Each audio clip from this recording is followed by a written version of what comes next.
네,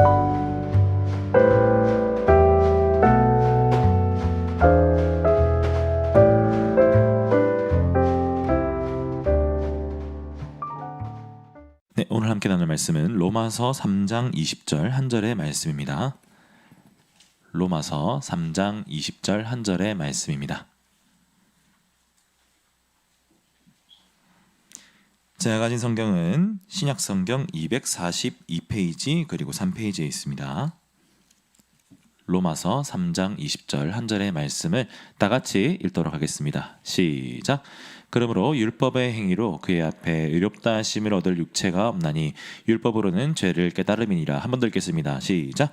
그러므로 율법의 행위로 그의 앞에 의롭다 하심을 얻을 육체가 없나니 율법으로는 죄를 깨달음이니라. 아멘. 우리 앞뒤 양옆을 바라보시면서 인사해 보실까요? 잘 오셨습니다 라고 인사하겠습니다. 잘 오셨습니다. 네, 손가락 하나 펴시고 샬롬하고 인사해 볼까요? 샬롬. 샬롬 샬롬. 반갑습니다. 네, 계속해서 하이델베르그 교리문답을 살펴보도록 하겠습니다. 지난주에는 1, 2문에 대해서 살펴봤고요. 이번 주에는 3문부터 5문까지의 내용을 살펴보도록 하겠습니다. 제가 이제 중고생 때 이제 수련회를 참석을 했습니다. SFC 수련회를 참석을 했는데요. SFC 수련회 가면은 저희 이제 중고생들은 항상 겪는 일이 있습니다. 배가 고픕니다. 저녁에 집회 다 끝나고 배가 너무 고파요. 소리치면서 기도를 하면 할수록 더 배가 고픕니다. 저는 항상 소리를 치면서 기도했거든요. 1시간 반 동안 배가 무지하게 고팠습니다. 근데 이제 숙소가 이제 들어가서 취침 시간이 되면은 이제 진행부 하시는 그때 당시 이제 형님들이죠.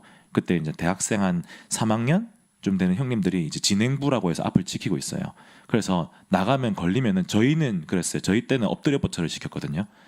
이렇게 기합을 줬거든요. 지금은 그렇게 하면 큰일 나는데 저희 때는 걸리면 기합을 줬어요. 너무 무서웠거든요. 그래서 몰래 빠져나가야 했습니다. 그래서 그 화재가 나면은 이거 도로에 그거 내려가는 거 있잖아요. 그 방 있는 거 교회 이제 도로에 대가지고 이렇게 사람 내 엉덩이 걸어가 내려가는 거 그거를 타고 이제 교회 교육관 2층에서 1층으로 내려갔습니다. 돌돌돌 내려갔습니다. 한 저를 포함해서 3명 정도가 화재 나면은 내려가는 도로를 타고 컵라면을 먹기 위해서 편의점으로 내려갔습니다. 갔어요. 도착을 했어요. 안 들키고 갔어요. 교회 뒷문을 넘어서 갔어요. 가서 컵라면 시계 딱 먹고 있는데 편의점에 그 진행부 형님들이 들어오는 거예요.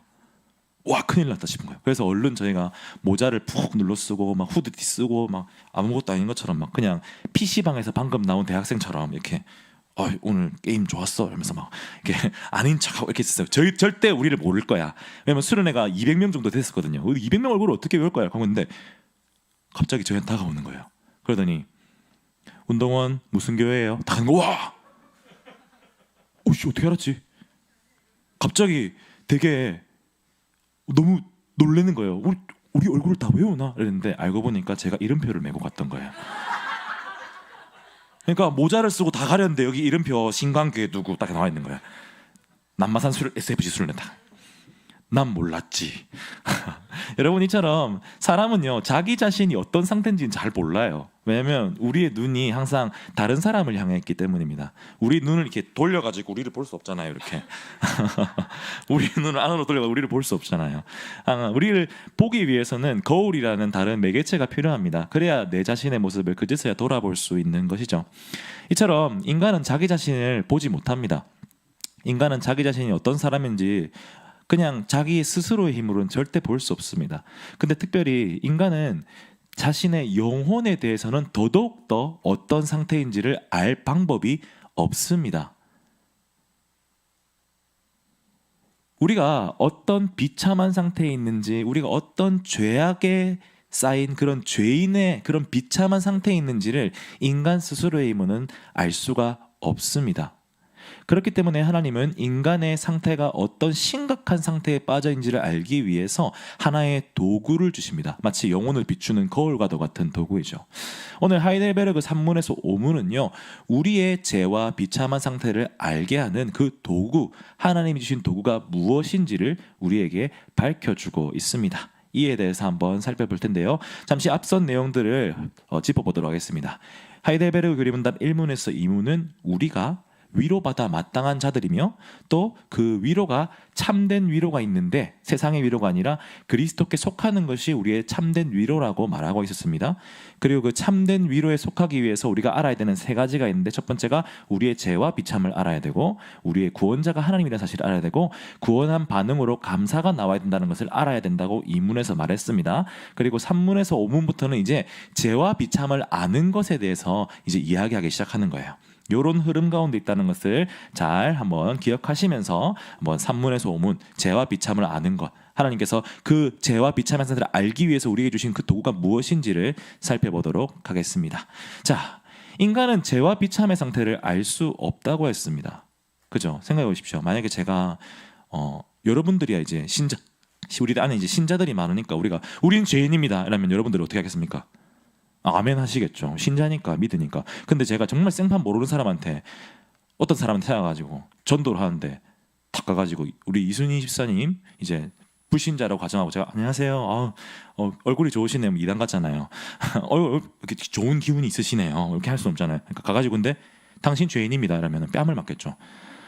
이 뭐라 해서 안 넣어? 탁 뺨을 때릴 수가 있는 거잖아요. 거기다 더 한술 더 떠가지고 제가 누구한테 가가지고 당신은 비참한 상태에 있습니다. 그럼 기분이 나쁘겠죠. 저희 이제 아파트 1층에 맥라렌이라고 스포츠카가 한 개 있거든요. 되게 멋있습니다. 날개가 이렇게 열려요. 이렇게 열리는 게 있는데 그 차주가 누군지 보지 못했는데 만약 그 차주를 제가 만났다고 생각합시다. 불신자예요. 전도를 하는데 당신은 비참한 상태에 있어요. 저는 추리닝 입고 있는데 그분은 맥라렌을 타고 있는데 제가 비참한가요? 당신이 비참한가요? 물어볼 수 있지. 누가 더 비참하겠어요? 저 추리닝 입고 저는 막 당신은 비참합니다 하는데 막 여기 금반지 막 구찌 막 루이비통 막 베르사체 막 다 있는데 막 맥라렌 뿅뿅 하고 있는데 당신이 비참할까요? 내가 비참할까요? 할 말이 없는 거예요. 이처럼 그냥 사람들에게 당신은 죄인입니다. 비참합니다. 하면 그걸 몰라요. 알 수 있는 방법이 없습니다. 그렇기 때문에 하나님은 우리의 죄와 비참을 알아챌 수 있는 도구를 주신다라고 하이델베르그 교리문답 3문이 말합니다. 우리 하이델베르그 교리문답 3문을 한번 보여주시겠어요? 네, 제가 묻겠습니다. 답을 읽어주십시오. 묻겠습니다. 어떻게 당신의 비참함을 알 수 있습니까? 우리가 1문, 2문을 통해서 배웠던 사실은요. 분명한 것은 모든 인간은 다 비참한 상태에 있다는 거예요. 죄인이고 위로받아 마땅한 상태에 있다는 겁니다. 무슨 말입니까? 우리가 처음에는 하나님의 형상으로 지어졌기 때문에 하나님께 공급을 받아서 완전해지는 행복함에 이르는 존재가 되었는데 그 죄 때문에 그 관계가 끊긴 거예요. 더 이상 공급받을 방법이 없는 거예요. 그렇기 때문에 우리는 죄인으로서 비참한 상태 가운데 있다고 얘기하는 거예요. 그런데 사람들이 이거를 깨달을 방법이 없습니다. 깨달을 능력이 없습니다. 그렇기 때문에 하나님은 이 죄와 비참을 깨달을 방법을 주셨습니다. 왜냐하면 환자가 자기가 병이 든 줄 모르면은 의사를 찾아가지 않기 때문이에요. 자기가 병에 걸린지 인식을 해야 의사를 찾아가서 그 병을 나을 수가 있기 때문에 하나님은 우리에게 우리의 죄와 비참의 상태를 깨닫게 하는 이 하나님의 율법이란 도구를 주셨습니다. 그럼 하나님의 율법이라는 이것이 어떻게 우리의 죄와 비참을 깨닫게 하는 것일까요? 헬라어로 죄라는 의미를 가진 단어는요. 여러분 한 개 또 배워가시기 위해서 제가 또 헬라어 단어를 한 개 드리겠습니다. 따라해 보실까요? 하마르티아. 띠가 이거 혓바닥을 여기 앞니 뒤쪽에 대셔야 됩니다. 하마르티아. 다시 하마르티아. 그냥 제 맘대로 한 거예요. 그냥 하마르티아인데 그냥 있어 보이잖아요. 이렇게 하면 그냥 하마르티아보다는 하마르티아 하면 있어 보이잖아요. 네, 정확한 거는 제가 다시 한번 더 발음 기호를 찾아볼게요. 하마르티아라는 단어인데 이 하마르티아라는 단어가 뭐냐면요. 관역을 벗어나다예요. 관역을 벗어나다. 이거 지금 활인데 창을 던지는 관역이에요. 창을 던진 관역을 벗어나는 거. 그러니까 원래 꽂혀야 했던 목적지에서 벗어나는 게 하마르티아예요. 그러니까 원래 내가 처음에 맞추고자 했던 그 관역을 벗어나는 것이 하마르티아라는 거죠. 무슨 말이냐면 죄라는 것은 무엇입니까? 그것은 원래 처음에 계획했던 것을 벗어나는 모든 게 죄라는 거예요. 이 처음 계획했던 게 누구의 계획일까요? 하나님의 계획입니다. 그러니까 하나님의 뜻을 벗어나는 모든 게 죄라는 겁니다. 하나님 태초에 하나님이 우리를 지으시고 우리를 하나님 안에서 공급받게 하시고 그 화목한 가운데 있기를 원하셨는데 하나님 말씀에 우리 인간이 순종하고 순종함을 통해서 우리의 삶이 행복해지기를 원하셨는데 인간이 그 하나님의 뜻을 벗어난 거예요. 그래서 그게 죄라는 겁니다. 선악과 따먹은 사실 크게 중요한 사실이 아니에요. 그게 크게 우리에게 엄청 죄가 되는 게 아니라 그 행위 자체가 하나님 말씀을 순종한 것이 아니게 되기 때문에 죄가 되는 거예요. 그래서 하마르티아, 하나님의 뜻을 벗어나는 게 죄입니다. 자, 그럼 반대로 얘기해서 하나님의 뜻을 벗어나지 않는 것은 죄가 아니게 되는 것이겠죠. 그렇기 때문에 하나님은요, 우리 인간에게 하나님의 뜻이 무엇인지를 알려주시는 겁니다. 그래서 하나님의 뜻이 무엇인지, 내가 원래 벗어나지 않아야 되는 것이 무엇인지 그 온전한 하나님의 뜻을 알려줌을 통하여서 우리를 마치 거울 보듯 비춰보게 하시는 거예요. 자, 내가 원래 너희들 처음에 계획했던 뜻은 이거야. 이게 온전한 뜻이야. 그리고 그 뜻에 우리의 모습을 비춰보는 겁니다. 그리고 깨닫는 거죠. 우리가 잘못되었구나. 이게 바로 율법이에요. 무슨 말입니까? 우리의 삶의 바른 가치관이, 우리가 살아가야 되는 삶의 바른 가치관이 율법이라는 겁니다. 제가 전교 338명 중에서 328등을 했어요. 중학교 때. 중학교 이제 2학년 1학기 중간고사 때 338명 중에서 328등을 했어요. 그 뒤에 10명이 있었잖아요. 그 10명 중에 5명은 체육 특기생이었어요. 그럼 제 뒤에 5명이 있었잖아요. 더 충격적인 사실은 제 바로 한 단계 위에 327등이 체육 특기생 하다가 다시 공부하겠다고 돌린 애였어요. 걔가 저보다 한 등수 위에였어요. 제 뒤에는 더 심한 애들이겠죠. 걔들 덕분에 제가 살았어요. 마음에 좀 위안을 얻더라고요. 어쨌든 338명 중에 328등 했던 애가, 제가 그때 말씀드렸지만 정말 기도를 열심히 하고 마음을 바로잡고 공부 딱 해가지고 그 다음 시험에 전교 30등이 되었습니다. 평균 49점이 평균 90.8이 됐어요. 이 어마어마한 역사죠.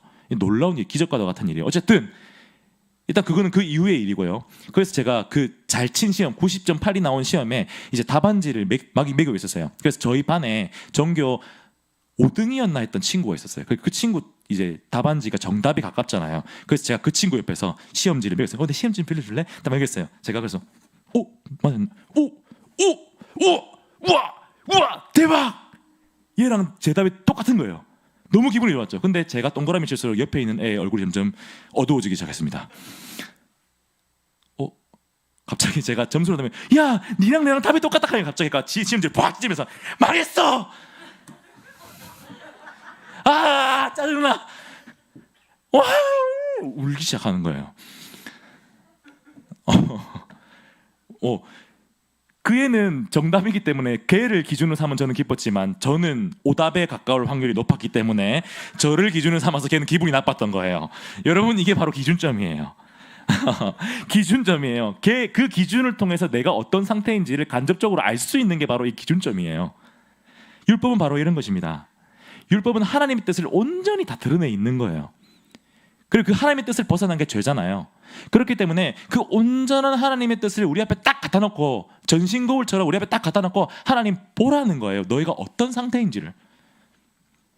그 율법에 비추어 보았을 때 우리의 삶이 얼마나 하나님의 뜻을 어긋나 있는지를 우리가 절실하게 깨닫게 되는 거예요.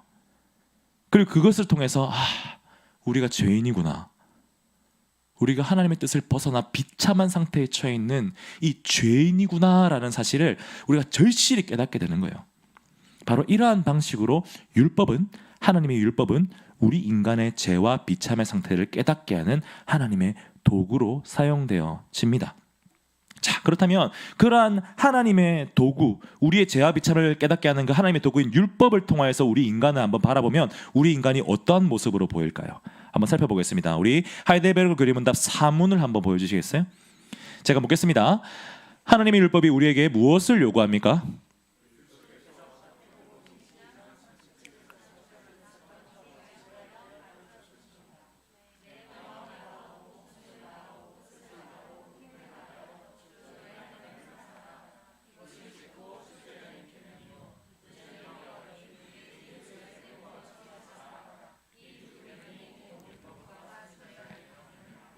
네, 보시겠습니다.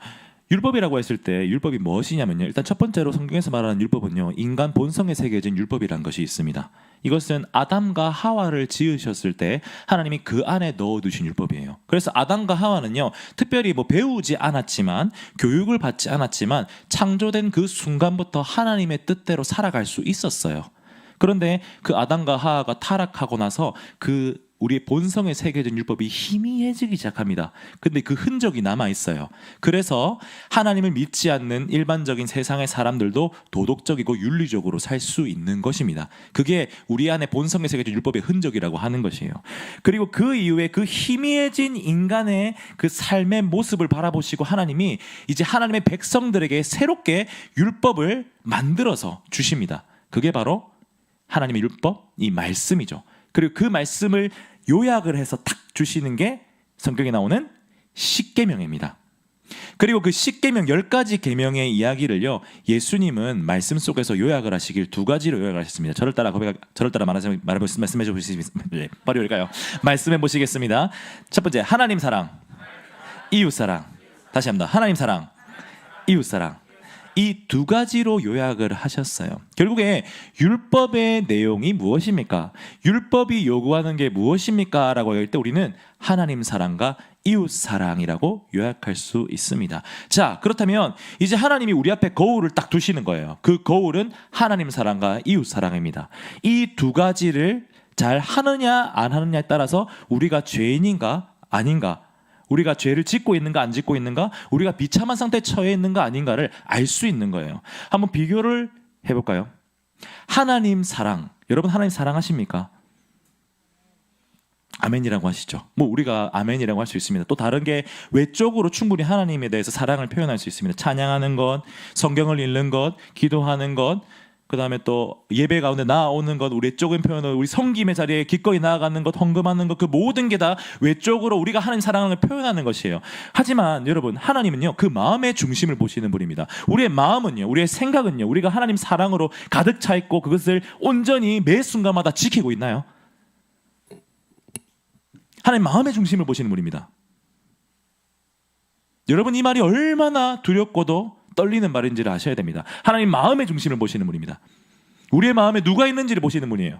우리의 마음에 무엇이 차 있는지를 보시는 분이에요. 그런 분 앞에서, 그 율법 앞에서, 하나님 사랑이라고 요구하는 그 율법 앞에서 우리가 기꺼이 저는 하나님 사랑합니다라고 자신 있게 말할 수 있습니까? 우리의 삶을 돌아봅시다. 하나님을 사랑한다고 얘기하는 우리의 모습을 봅시다. 그런데 하나님보다 더 우선시하는 것이 등장하는 순간 우리는 하나님을 뒷전으로 던져버리고 있진 않나요?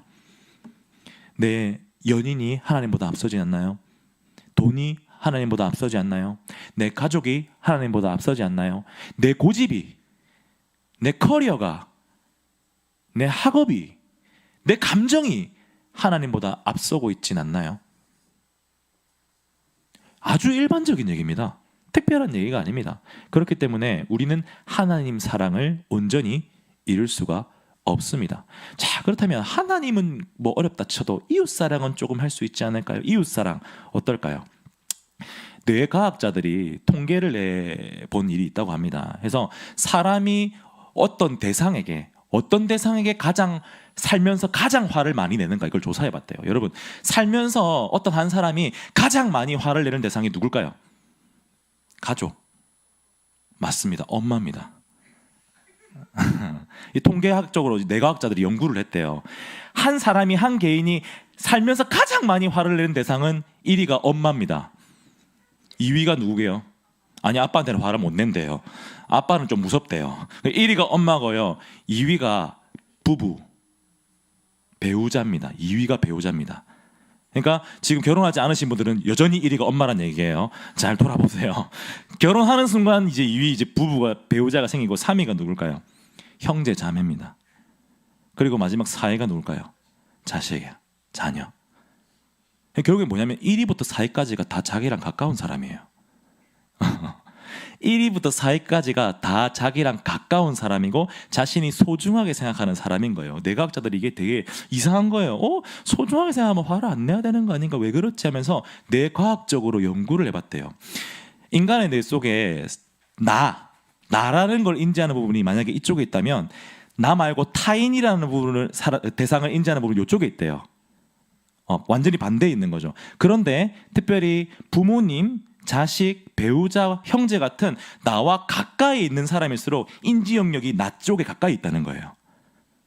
나를 인지하는 영역에 가까이 들어가 있다. 이게 무슨 말이냐면 나의 소중한 가족과 배우자와 자녀들은 나로 인식한다는 거예요. 남이 아니라 나로 인식한다는 거예요. 그래서 결과적으로 저기 사랑하는 내 배우자, 내 자녀, 내 부모님은 난데 왜 통제가 안 되지? 왜 난데 내 맘대로 안 되지? 난데 왜 내 말을 안 들어주지 하니까 화가 나는 거예요. 더 화를 내는 거죠. 내과학자들이 그렇게 결론을 내렸다고 합니다. 여러분, 저는 이것을 재밌게도 보았지만 또 다르게 해석해 본 게 뭐냐면 결국 인간은 이웃사랑을 제대로 할 수가 없다라는 걸로 해석이 되었습니다. 소중한 사람일수록 더 사랑하기 쉬운 게 당연합니다. 생판 모르는 남보다 가까이 있는 사람을 사랑하는 게 더 쉬운 일이 분명한데 우리는 그 가까이 있는 사람조차 가장 화를 많이 내는 대상으로 삼고 있는 겁니다. 사실 그 대상을 나로 여긴다는 게 사랑이라고 말할 수 있죠. 하지만 그것은 엄밀히 따지면 폭력일 수도 있는 겁니다. 그 사람을 온전한 타자로 인식하는 게 아니라 너 내 거니까, 넌 나니까 내 맘대로 해, 내 말대로 안 되고 뭐 하는 거야? 화가 나는 거예요. 여러분, 이것은 본성적으로 죄악입니다. 폭력적이라 할 수 있습니다. 여러분, 이처럼 우리 인간은요, 결국 이웃사랑도 절대 본성적으로 할 수 없는 존재인 것입니다. 여러분, 율법의 내용은 딱 두 가지입니다. 하나님 사랑과 이웃사랑. 그런데 이 두 가지의 내용을 비춰봤을 때 우리가 그것을 온전히 지킬 수 있습니까? 없습니까? 없습니다. 그래서 하이델베르그 그림문답 5문은 이렇게 이야기하고 있습니다. 5문을 띄워주시겠어요? 묻겠습니다. 당신은 그 모든 계명을 완전히 지킬 수 있습니까? 여러분, 이처럼 율법에 비추어 보았을 때 우리는 뼛속 깊이, 본성 깊이 죄인이라는 사실을 알게 되는 것입니다. 이처럼 율법이라는 것은 우리가 죄인이고 그 죄로 인해서 비참한 상태에 있다는 것, 그것을 깨달아 알게 하는 하나님이 주신 선물이자 도구입니다. 사실 여러분, 이 죄와 비참의 상태를 깨닫는 것은 우리 신자들에게 있어서 아주 중요한 문제입니다. 우리가 지금 이곳 가운데 나와 있는 이유가 우리가 죄와 비참의 상태에 빠질 수밖에 없는 그 죄인이라는 사실을 고백하기 때문에 나오는 것이거든요. 앞서 말씀드렸지만 병이 들어있는 환자가 그 병을 치유할 수 있는 의사에게 나올 수 있는 것입니다. 그러므로 여러분들에게 한번 다시 여쭤보겠습니다. 사랑하는 중고생 여러분, 정말 여러분들은 여러분들이 죄인이란 사실을 인식하고 있습니까? 청년들에게 묻겠습니다. 여러분들은 여러분들이 죄인이란 사실을 충분히 인식하고 있습니까? 성도 여러분께 묻겠습니다. 내가 죄인이란 사실을 마음속 깊이 인정하고 계십니까? 만약 그러하다면 하나님을 찾는 우리의 마음이 달라야 할 것입니다.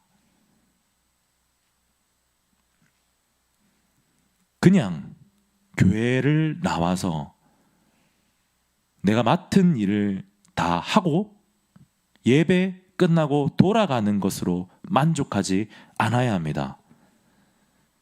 내가 잘못됐다는 것을 율법을 통해, 하나님 말씀을 통해 알았다면 그것을 바로잡을 수 있는 그 은혜를 간구해야 합니다.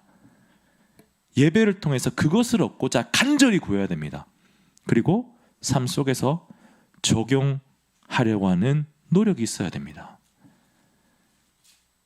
그래서 우리가 지금 이곳 가운데 나와서 하나님께 예배를 드리고 그 말씀을 듣고 있는 것입니다. 사랑하는 여러분, 저를 따라 고백하겠습니다. 나는 죄인입니다. 하나님의 율법을 나에게 비추어 보니 나는 틀림없이 죄인입니다. 이 사실을 기억하는 우리 되길 간절히 소원합니다.